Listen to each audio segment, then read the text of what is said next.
한동안 태풍 전야처럼 고요했던 사건의 중심에서 다시금 거센 파도가 일고 있습니다.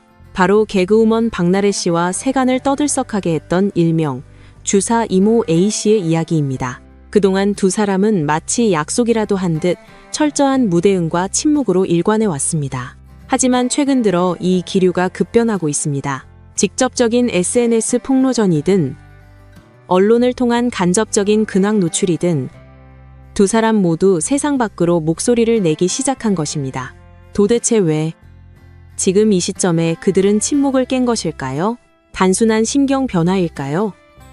아니면 치밀하게 계산된 법적, 여론적 전략일까요?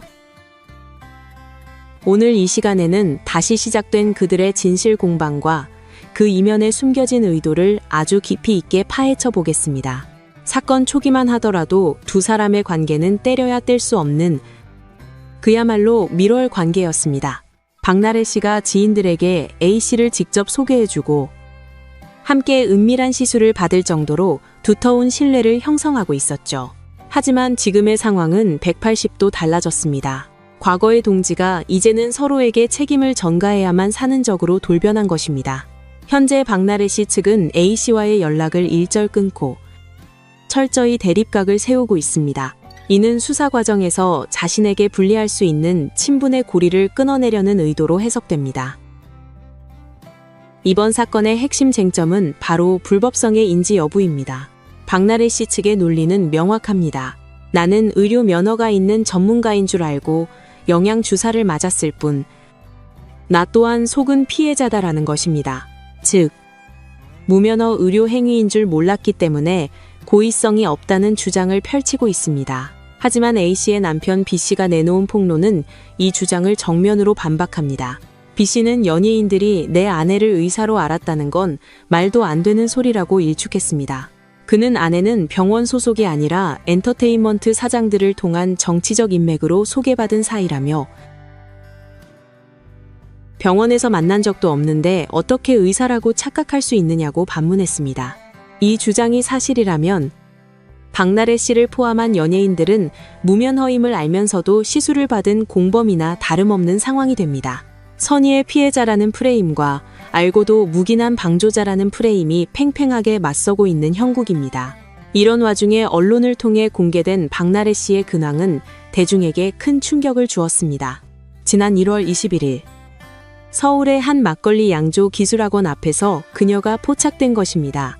전 매니저와의 갈등, 그리고 불법 시술 의혹 등으로 자숙이 필요한 시점에 그녀가 선택한 곳은 다름 아닌 술을 배우는 곳이었습니다. 취재진을 발견한 그녀는 당황한 기색 없이 수업이 있어서 왔다. 곧 시작하니 들어가야 한다며 오히려 차분하게 대응했습니다. 동행한 매니저 역시 뭐라도 배워서 힘든 시기를 이겨내려 한다며 옹호했습니다. 하지만 대중들의 시선은 싸늘하다 못해 냉소적입니다. 왜 하필 술이냐는 비판이 쏟아지는 이유는 분명합니다. 박나래 씨를 둘러싼 논란의 중심에는 언제나 술이 있었습니다. 전 매니저가 주장한 폭로 내용 중 가장 충격적인 부분은 2023년 8월 술자리에서 박나래 씨가 던진 술잔에 맞아 봉합수술까지 받았다는 내용이었습니다. 또한 2014년의 불미스러운 사건이나 각종 갑질 논란 역시 술자리에서 파생된 문제들이었습니다. 누군가에게는 씻을 수 없는 상처를 입히고 본인의 연예계 생명까지 위협하게 만든 원흉이 바로 술입니다. 그런데 자숙의 시간 동안 또다시 술을 빚는 기술을 배운다는 것은 피해자에 대한 배려가 전혀 없는 행동이자 대중을 기만하는 행위로 비칠 수 있습니다. 일각에서는 자숙이 아니라 은퇴 후 막걸리 사업을 구상하는 것 아니냐는 비아냥까지 나오고 있는 실정입니다. 하던 것을 마무리하는 차원이라 100번 양보해 생각하려 해도 그 소재가 주는 불쾌감은 지우기 어렵습니다. 여기서 우리는 박나래 씨의 태도를 조금 더 예리하게 분석해 볼 필요가 있습니다. 보통 논란의 중심에 선 연예인이 카메라 앞에 서게 되면 얼굴을 가리거나 황급히 자리를 피하는 것이 일반적입니다. 하지만 그녀는 취재진에게 인사를 건네고 질문에 답하는 여유를 보였습니다. 이는 사전에 취재진의 방문을 인지했거나 혹은 자신의 건재함을 알리기 위해 의도적으로 연출된 상황일 가능성을 배제할 수 없습니다. 과거 해명 영상에서는 더 이상 논란을 만들지 않겠다며 침묵을 선언했었죠. 하지만 가만히 있으면 모든 혐의를 인정하는 꼴이 될까 두려워. 이제는 성실히 살아가는 모습을 노출시키며 여론을 반전시키려는 고도의 전략을 구사하는 것으로 보입니다. 전 매니저의 폭로에 일방적으로 당하기보다는 자신의 일상을 공개하며 나는 무너지지 않았다는 메시지를 던지는 셈입니다. 박나래 씨가 간접적인 노출을 택했다면 주사 이모 A씨는 직접적인 공격을 선택했습니다. A씨는 최근 자신의 SNS를 통해 언론과 방송사를 맹비난하며 폭주했습니다. 특히 SBS 그것이 알고 싶다와 궁금한 이야기 Y 등의 탐사보도 프로그램을 거론하며 악마의 편집으로 사실이 왜곡되었다고 주장했습니다. 그녀는 제작진을 향해 당신들은 살인자다라는 원색적인 비난을 퍼부으며 남편의 유서까지 언급하는 등 극단적인 감정을 표출했습니다.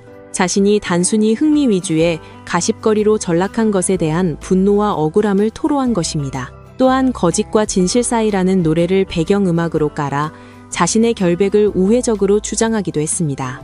하지만 이러한 게시글들은 올라온 지 얼마 되지 않아 돌연 삭제되었습니다. 이는 그녀의 현재 심리 상태가 얼마나 불안정한지를 보여주는 동시에 여론의 역풍을 맞을까 두려워하는 이중적인 심리를 드러냅니다.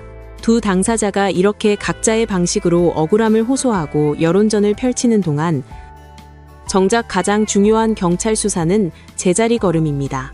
사건이 공론화된 지 벌써 2달이 가까워 오고 있습니다.